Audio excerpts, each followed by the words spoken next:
बिस्मिल्लाहिर्रहमानिर्रहीम। Dear students, I am Asad Ali Khan, lecturer in Punjab college. जैसा कि आप जानते हैं कि हम सेमेस्टर 4 के अंदर मैथ 408 को पढ़ रहे हैं, जिसके पहले 2 लेक्चर हमने पढ़े। लेक्चर 3 के साथ हम दोबारा फिर जिसके अंदर हम डिस्कस करेंगे सर्कुलर परमुटेशन के बारे में। परमुटेशन को हमने देखा कि परमुटेशन क्या है, उसकी डेफिनेशन पढ़ी और उसके रिलेटेड जो एग्जांपल्स और न्यूमेरिकल्स थे वो सॉल्व किए। आज हम इस लेक्चर के अंदर अपने सर्कुलर परमुटेशन को देखेंगे। तो चलें उसको हम डिफ़ाइन करते हैं और उसके रिलेटेड जो एग्जांपल्स हैं उनको डिस्कस करते हैं जी। बिस्मिल्लाहिर्रहमानिर्रहीम। Students, today we shall discuss about circular permutation. सबसे पहले हम इसको डिफ़ाइन करते हैं। चीज़ों को हमने अरेंज करना है सर्कल की शक्ल में, और सर्कल हम जानते हैं कि वो सेट ऑफ पॉइंट्स होते हैं। तो चीज़ों को पॉइंट्स के ऊपर आपने अरेंज करना है सर्कल बनाते हुए। तो सर्कुलर परमुटेशन की डेफिनेशन में हम इसको लेके आते हैं। The circular permutation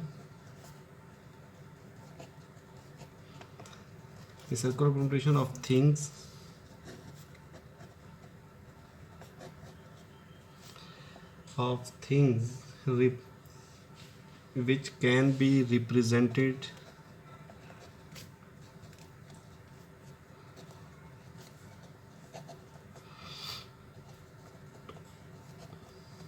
which can be represented by the points on the circle, by the points on the circle। Circle के पॉइंट्स की मदद से आप चीज़ों को जब रीअरेंज करोगे, उनको तरतीब दोगे, तो such a permutation is known as circular permutation is called circular permutation.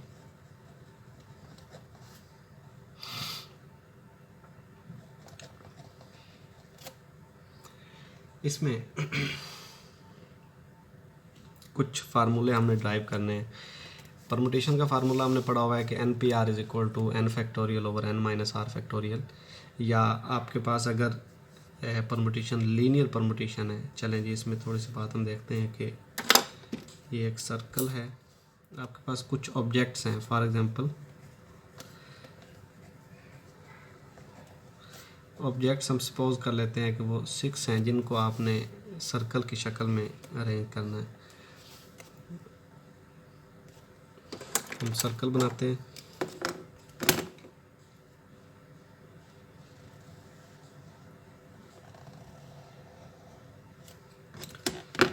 तो यहाँ पे आपका फर्स्ट ऑब्जेक्ट आ जाएगा, इधर सेकंड आ जाएगा, थर्ड होगा, फोर्थ, फिफ्थ एंड सिक्स्थ, 6। अब हमें कुछ इस तरह से देखना है कि चूँकि ये ऑर्डर अरेंजमेंट है तो क्लॉकवाइज और एंटी क्लॉकवाइज चीज़ें मैटर करेंगी। हम इसको देख लेते हैं कि क्लॉकवाइज ये एंटी क्लॉकवाइज किस तरह ये चीज़ें मैनेज होनी है। अगर आपका फर्स्ट ऑब्जेक्ट इधर आता है, सपोज़ कि आपने अपना फर्स्ट ऑब्जेक्ट इधर पर्सन ही है, छः पर्सन है, तो आपने फर्स्ट को इधर बिठा दिया है। तो अब इसके अकॉर्डिंग यहाँ पे आपके पास इसकी लेफ़्ट साइड पे 2 पोजीशंस खाली हैं, राइट साइड पे भी 2 पोजीशंस खाली हैं, और इसके सामने 1 पोजीशन खाली है। तो इट्स मीन कि फर्स्ट ऑब्जेक्ट के लिए वेज कितने हैं, चॉइसेस कितनी हैं। फर्स्ट पर्सन के लिए, पर्सन या आपके पास जो ऑब्जेक्ट है उसके लिए नंबर ऑफ वेज कितने हैं, वो 1 है, 6 नहीं है। यहाँ पे ये लीनियर की बात नहीं हो रही, ये आपके पास सर्कुलर परमुटेशन की बात हो रही है। तो सर्कुलर परमुटेशन में एक ही वे है, ज़रा इसको आप समझ लो, इस पर कंफ्यूज नहीं होना कि आपने फर्स्ट ऑब्जेक्ट को अगर इधर बिठाया है तो बिल्कुल इसके राइट या लेफ़्ट साइड पे 2 पोजीशंस खाली हैं, और इसकी दूसरी साइड पे भी, ऑपोजिट साइड पे भी 2 पोजीशंस खाली हैं, और सामने 1 है। सपोज़ कि आप इसी ऑब्जेक्ट को इधर बिठा देते हो। अब ज़रा इसको देखें तो इसके बिल्कुल ऑपोजिट 1 सीट खाली है, लेफ़्ट और राइट दोनों साइडों पे 2-2। इसका मतलब ये हुआ कि फर्स्ट पोजीशन पे आप इसको बिठाओ या सेकंड पे बिठाओ, दोनों के लिए उसकी दोनों के अकॉर्डिंग उसकी जो चॉइसेस हैं वो सेम है। इट्स मीन के आपके पास फर्स्ट पर्सन के लिए जो नंबर ऑफ़ वेज हैं वो जस्ट 1 है।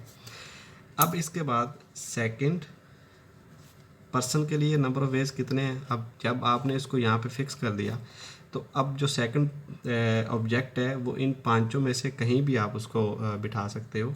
तो उसके पास 5 वेज हैं। थर्ड नंबर पे आपके पास है, अब जब सेकंड पर्सन भी आपने फिक्स कर दिया तो अब आपके पास ऑप्शन तीसरे ऑब्जेक्ट के लिए जो है चीज़ें वो 4 रह गई, 4 वेज हैं। फोर्थ के लिए you have 3 ways and fifth के लिए आपके पास 2 वेज होंगे और सिक्स्थ के लिए जस्ट एक ही होगा, 1 वे। अब हमने फर्स्ट लेक्चर के अंदर पढ़ा था मल्टीप्लिकेशन, इसका जो प्रिंसिपल है जिसके अंदर हम ये कहते हैं कि अगर आपके पास जितने भी पॉसिबल वेज हैं उन सब को आप इकट्ठा मल्टीप्लाई करवा दो तो आपके पास फाइनल वे जो बनेगा, इनको ज़रा अगर हम मल्टीप्लाई करवाते हैं तो सर्कुलर परमुटेशंस कितनी हो जाएंगी, total circular permutations will be equal to, इन सब की मल्टीप्लिकेशन है, सबको मल्टीप्लाई करवाते हैं तो 1 multiplied by 5 multiplied by 4 multiplied by 3 multiplied by 2 multiplied by 1, यहाँ तक ये आपके पास टोटल 5 का फैक्टोरियल है। इट्स मीन के टोटल ऑब्जेक्ट्स हमारे पास 6 थे, लेकिन जैसे आपने उनको सर्कल की शक्ल में आप अरेंज किया है तो वो 6 का फैक्टोरियल बना है। मतलब इस बात का कि आप इसको ऐसे भी लिख सकते हो 6 माइनस 1, 6 माइनस 1 वेज होंगे आपको इन 6 लोगों को, 6 ऑब्जेक्ट्स को सर्कल के अंदर अरेंज करने के लिए। तो अगर मैं इसको जनरलाइज कर दूं, सर्कुलर परमुटेशन का फार्मूला ड्राइव करने के लिए इसी को मैं अगर जनरलाइज करूं तो कुछ इस तरह से हमें ये चीज़ मिलती है।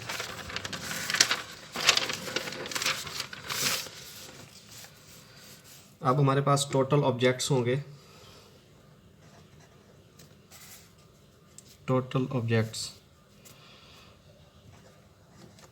वो हम ले लेते हैं जी n है। Circular permutations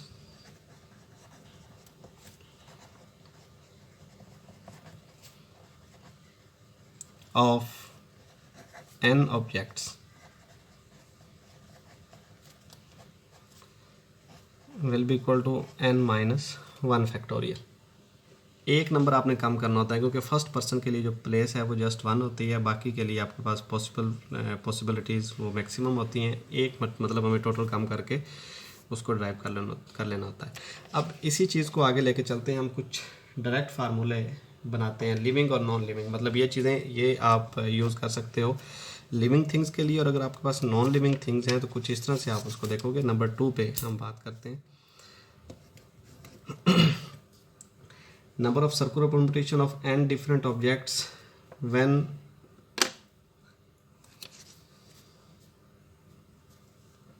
number of circular permutations of n different objects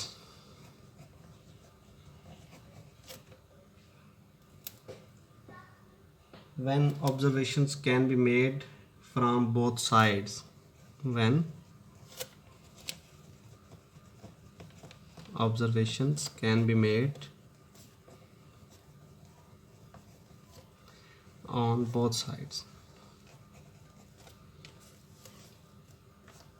यहाँ पे आपने जब चीज़ों को अरेंज किया तो क्लॉकवाइज और एंटी क्लॉकवाइज दोनों अलग अलग चीज़ें थी। चूँकि लिविंग थिंग्स हैं तो डिफरेंट चीज़ें आएंगी। ये नॉन लिविंग की हम बात कर रहे हैं तो उसके लिए आपने दोनों तरफ से बोथ साइड सर्कुलर क्लॉकवाइज और एंटी क्लॉकवाइज चीज़ों को देखा है तो वो सेम थी। तो हम टोटल को आप 2 पे डिवाइड कर दोगे 1/2 इंटू n माइनस 1 का फैक्टोरियल। मतलब आपको नेकलेस बनाना है, आपको इस तरह की चीज़ें जो है वो देखनी है, चीज़ों को अरेंज करके कोई नई चीज़ बनानी है, तो उसके लिए फिर आपके पास जो टोटल पॉसिबल वेज होंगे वो 1/2 इंटू n माइनस 1 फैक्टोरियल हुआ करेंगे। तीसरे नंबर पे हम देखते हैं circular permutation of n object. अच्छा, कुछ अब आपके पास केसेस कुछ इस तरह से आएंगे कि आपको कोई से 2 ऑब्जेक्ट जो हैं वो बिल्कुल इकट्ठे एक साथ बिठाने हैं। सपोज़ कि आपने एक किसी भी डिस्ट्रिक्ट के DCOs की मीटिंग कॉल की है जिसमें 10-11 ऑफिसर जो हैं वो अपीयर हुए हैं, तो वो 2 कहते हैं कि हमने इकट्ठा ही एक जगह पे बैठना है। तो इस तरह के मामले को आपने डील करना है, परमुटेशंस आपने उनकी बनानी है। तो उसके लिए आप किस तरह देखोगे कि number of circular permutation when 2 particular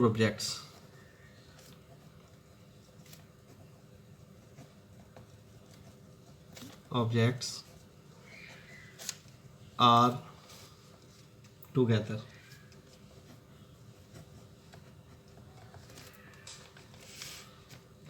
जब 2 मखसूस ऑब्जेक्ट जो हैं वो इकट्ठे हों तो उस वक्त आपके पास जो पॉसिबिलिटीज़ है वो हैं 2 मल्टीप्लाइड बाय n-1 फैक्टोरियल। ये चीज़ आपके पास होगी, मतलब सर्कुलर परमुटेशन है क्लॉकवाइज या एंटी क्लॉकवाइज, बिल्कुल सीधा सा फार्मूला 2 टाइम्स इस वजह से किया है कि सपोज़ कि आप पहली तरतीब में B1 और B2 इस तरतीब से आपने उसकी परमुटेशन बनाई है सर्कुलर परमुटेशन, तो ये अरेंजमेंट थी कि B1 पहले था और B2 बाद में था।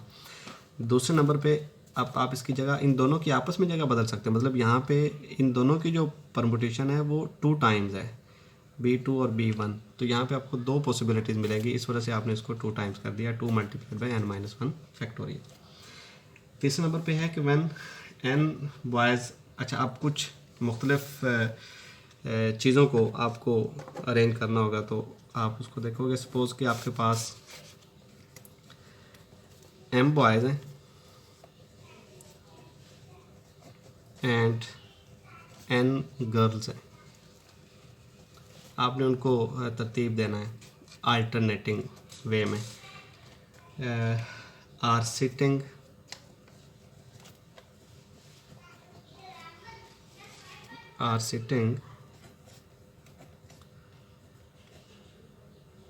अल्टरनेटिंग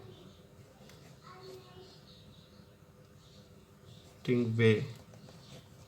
कैसे? अब जब आप एक लड़के को फर्स्ट पोजीशन पे फिक्स करोगे तो उनकी तादाद कम हो जाएगी, वो बन जाएगा m-1 फैक्टोरियल, लेकिन गर्ल्स स्टिल पूरी हैं, वो जितनी उनकी पूरी तादाद थी वो वैसी की वैसी हैं, उनके पास पॉसिबिलिटी जो है वो पूरी है, लेकिन बॉयज़ के लिए आपके पास एक पॉसिबिलिटी कम होगी। सिमिलरली अगर आप गर्ल्स को कम करना चाहते हैं, यानी कि फ़र्स्ट प्लेस पे आपने लड़की को बिठाना है, तो अब गर्ल्स की तादाद कम हो जाएगी, वो बन जाएगा n-1 factorial multiplied by m factorial. मतलब ये आपके ऊपर डिपेंड करेगा कि आप किसको किस तरह लेके चलते हो। फर्स्ट प्लेस पे बॉयज़ अगर कोई लड़का बैठेगा तो जस्ट वो उनकी तादाद कम होगी m-1, और कोई लड़की बैठेगी तो उनकी तादाद कम हो जाएगी n-1 फैक्टोरियल, और रिमेनिंग जो दूसरा होगा उसकी चीज़ तो उनकी तादाद पूरी होगी, आपने उनके फैक्टोरियल से मल्टीप्लाई करवा देना। तो ये बेसिक टेक्निक्स जो हैं वो आप माइंड में रखोगे। आप चलते हैं अगर आप हमारे जो न्यूमेरिकल्स हैं उनकी तरफ, जिसमें सबसे पहले एग्जांपल है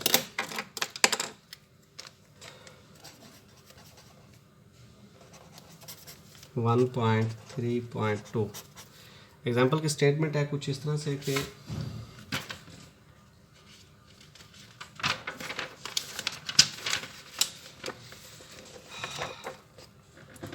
in how many ways can 5 boys and 3 girls be seated around a table if there is no restriction।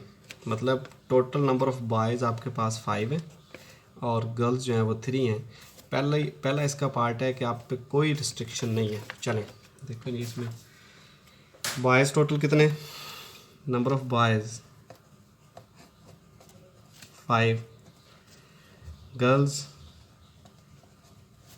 3, total तादाद कितनी हो गई। अब चूँकि हमारे ऊपर रिस्ट्रिक्शन कोई भी नहीं है तो टोटली हमारे पास 8 हो गए। 8 ऑब्जेक्ट्स हैं जिनको आपने तरतीब देना है, सर्कल की शक्ल में सर्कुलर परमुटेशन बनानी है। तो आपके पास कितने वेज हैं जिसके तहत आप इन 8 ऑब्जेक्ट्स को तरतीब दे सकते हो। तो बिल्कुल सीधी सी बात, total number of ways total हो जाएंगे, number of ways will be equal to, बिल्कुल पहले वाला फार्मूला जो हमने ड्राइव किया था 8-1 factorial which is equal to 7 factorial, और इसको जब आप ओपन करोगे तो ये हमारे पास आंसर 50-40 आ जाएगा। इसमें हमारे पास चूँकि कोई रिस्ट्रिक्शन नहीं है, आपके ऊपर कोई रिस्ट्रिक्शन नहीं लगाएगी कि आपने फर्स्ट बॉयज़ को बिठाना है या किसी गर्ल को बिठाना है। जस्ट उसने कहा है कि ये टोटल 5 बॉयज़ हैं और 3 गर्ल्स हैं, इनको आपने तरतीब देना है। तो आप इनको टोटल काउंट करो, तादाद कितनी 8 हुई है। 8 के बाद आप जस्ट अपना फार्मूला लगा के आंसर देते जाओ। इसी का जो सेकंड पार्ट है वहाँ पे हमारे ऊपर उसने रिस्ट्रिक्शन लगाई हैं। रिस्ट्रिक्शन क्या लगाई है? वो कहता है कि रिस्ट्रिक्शन हमारे ऊपर ये लगी हुई है कि हमें उसको बताना है boy B1 and girl G1 are not adjacent. ये दोनों इकट्ठे नहीं होने चाहिए। दोनों लड़के और लड़कियां जो हैं B1 और G1 इकट्ठी ना हों।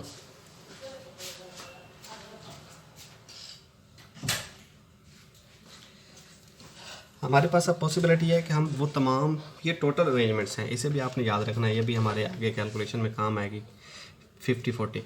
अब बात इस तरह से है कि हम सपोज़ कर लेते हैं कि B1 and G1 are together. Suppose मतलब हम वो तमाम अरेंजमेंट्स निकाल लेंगे जिसमें वो इकट्ठी हैं, टोटल में से वो इकट्ठी वाली माइनस कर देंगे तो हमारे पास वो आ जाएंगी जिसमें वो इकट्ठी नहीं होगी। तो suppose B1 and G1 are together. अब अगर वो टुगेदर है तो उनकी शेप कुछ इस तरह से हो सकती है B1 G1, ये एक तरतीब, इस तरतीब में ये चलेगी सारी सर्कुलर परमुटेशन, या G1 और B1। तो अभी अभी हमने जो फार्मूला पढ़ा था जिसमें हमने ये कहा था कि कोई से भी दो ऑब्जेक्ट जब इंसिस्ट करें टू सिट टुगेदर, उसके लिए फिर हमारे पास पॉसिबिलिटी क्या थी? 2 × n-1 फैक्टोरियल। तो ये थी हमारे पास तरतीब। लेकिन यहाँ पे एक बात का आप ख्याल रखना है, टोटल ऑब्जेक्ट्स अब हमारे पास टोटल कितने रह गए, यानी कि n हमारे पास अब क्या है वो ज़रा देखते हैं। जब आपने इसको 1 मान लिया, चूँकि हमने इन दोनों को इकट्ठे लेके चलना है तो हम इसको 1 मान लेते हैं। अब टोटल ऑब्जेक्ट्स हमारे पास हैं, टोटल जो हैं बॉयज़ एंड गर्ल्स वो अब 7 है, 8 नहीं है। दोबारा से इसको आप समझ लो, 5 और 3 8 टोटल थे। अब 8 टोटल नहीं रह गए, 7 टोटल रह गए, क्योंकि आपने इन दो को 1 कंसीडर कर लिया। ये दो अब 1 के बराबर हैं। इट्स मीन चलें एक लम्हे के लिए आप ये 2 निकाल दो, 8 में से 2 निकालोगे तो रह जाएंगे 6। 6 में से अब इसको आपने 2 काउंट नहीं करना बल्कि 1 काउंट करना है। तो टोटल अब कितने हो गए? 7 ऑब्जेक्ट्स हैं। तो number of ways in which B1 and G1 are together। वो ज़रा गौर से देखें तो अभी अभी हम फार्मूला देख के आने हैं कि आपने मल्टीप्लाई करवाना है 2 × 7 - 1 factorial. 2 multiplied by 6 factorial. 6 factorial होता है हमारे पास ये 720 होगा। 720 इसको आप मल्टीप्लाई करवाओ तो ये 1440 आंसर आ जाएगा। ये वो अरेंजमेंट्स होंगी जिसमें B1 और G1 दोनों इकट्ठी बैठी होंगी, और हमें अपना आंसर देना है कि वो तमाम अरेंजमेंट्स जिनमें ये दोनों इकट्ठी ना हों। तो अब अपने फाइनल आंसर पे आते हैं कि number of ways in which B1 and G1 are not together, ये दोनों इकट्ठी ना हों, वो कितनी है? टोटल में से टोटल आपके पास 50-40 हैं जिसमें सारी मिक्स हैं, इकट्ठी और इकट्ठी ना, दोनों बराबर, दोनों इसमें शामिल हैं, जिसमें B1 और G1 इकट्ठी भी हैं और इकट्ठी नहीं भी हैं। अब हमने वो तादाद निकाल ली है जिसमें वो इकट्ठी हैं। इट्स मीन कि जब आप टोटल में से ये तादाद माइनस कर दोगे तो आपके पास वो तादाद आ जाएगी जिसमें B1 और G1 कभी भी इकट्ठी नहीं आएगी। और यही हमें आंसर देना था कि हमें वो तमाम वेज बताने थे जिसमें B1 और G1 आर नॉट टुगेदर। हमने क्या किया, हमने उसका कन्वर्स लेके चले कि हमने सपोज़ कर लिया कि ये दोनों इकट्ठी हैं। हमारे लिए कैलकुलेशन ज़रा आसान हो गई। इकट्ठी के केस में हमने फार्मूला ड्राइव किया हुआ है जिसके तहत हमने ये पढ़ा हुआ है कि जब कोई से दो ऑब्जेक्ट्स टुगेदर हों तो उनके लिए आप वेज कैसे निकालते हैं, वो आपके हमारे पास फार्मूला था, हमने उसको यूज़ किया एंड देन उन टोटल में से वो निकाल के हमारे पास वो अरेंजमेंट्स आएंगे जिसमें ये दोनों ऑब्जेक्ट्स आपस में एक साथ नहीं थे। तीसरा इसका पार्ट है नो गर्ल्स आर एडजेसेंट। दोनों कोई सी दो गर्ल्स जो हैं वो एडजेसेंट नहीं होनी चाहिए। तो ये देखिएगा ज़रा, नंबर ऑफ वेज। चलेंगे अब ज़रा इसको दोबारा इसका थर्ड पार्ट शुरू करते हैं। तीसरे नंबर पे है जी कि कोई सी भी गर्ल्स एडजेसेंट नहीं है। चलें सुने, अगर गर्ल्स एडजेसेंट मतलब एक के बाद दूसरी ऐसे नहीं होनी चाहिए। अगर एक गर्ल है तो कोई उसके दरमियान बॉयज़ होने चाहिए। एक लड़का हो सकता है, दो हो सकते हैं, तीन हो सकते हैं, लेकिन कंडीशन है कि कोई दो गर्ल्स आपस में एडजेसेंट ना हो। हमें इसको देखना है। तो सबसे पहले तो आप देख लो कि बॉयज़ टोटल कितने हैं, 5 हैं। आपको अगर कहा जाए कि ये 5 बॉयज़ हैं, इनको आप अरेंज करो तो कितनी आप मतलब कितनी तरह से आप उनको जो है वो बिठा सकते हो। तो 5 boys can be seated around the table. 5 boys can be seated around table, around table.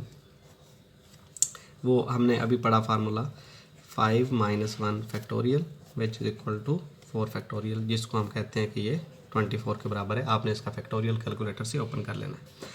अब सिचुएशन कुछ इस तरह से बन गई कि अगर मैं इसकी डायग्राम बना के आपको समझाने की कोशिश करूं तो हमने कुछ इस तरह से किया है कि ये सर्कल था जिसके अंदर आपने गर्ल्स और बॉयज़ को इकट्ठा बिठाना है। रेड से मैं इनको हाईलाइट कर देता हूँ। चलें इससे कर लेते हैं कि ये आपने बॉयज़ को बिठा दिया, 1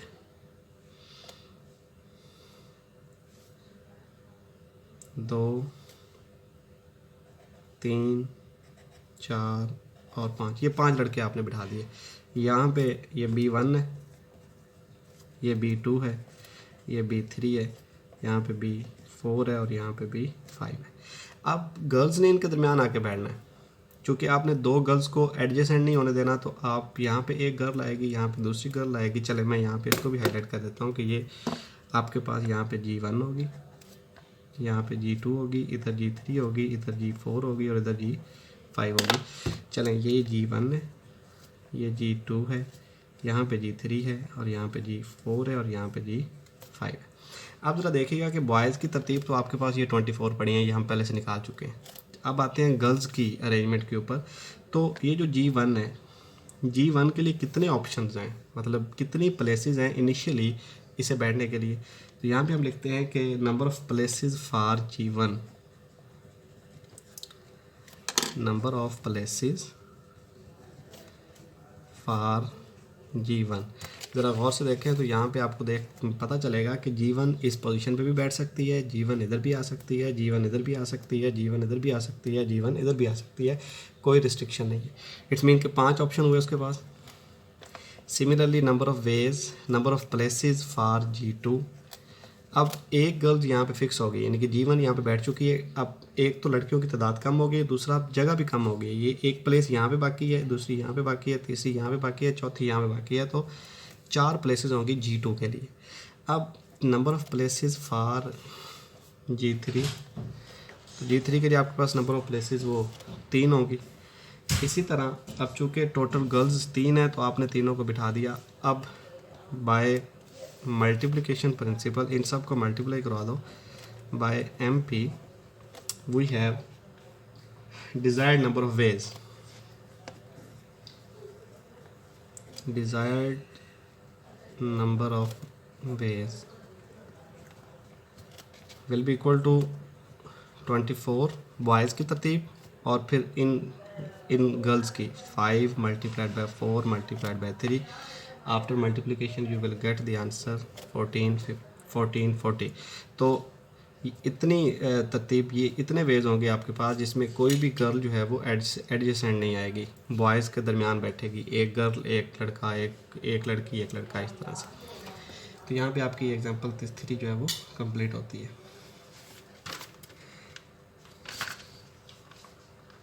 तो स्टूडेंट्स, आपने एक असाइनमेंट है,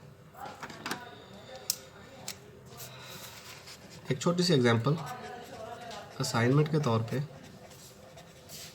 आप उसको कंप्लीट करोगे। असाइनमेंट में एग्जांपल नंबर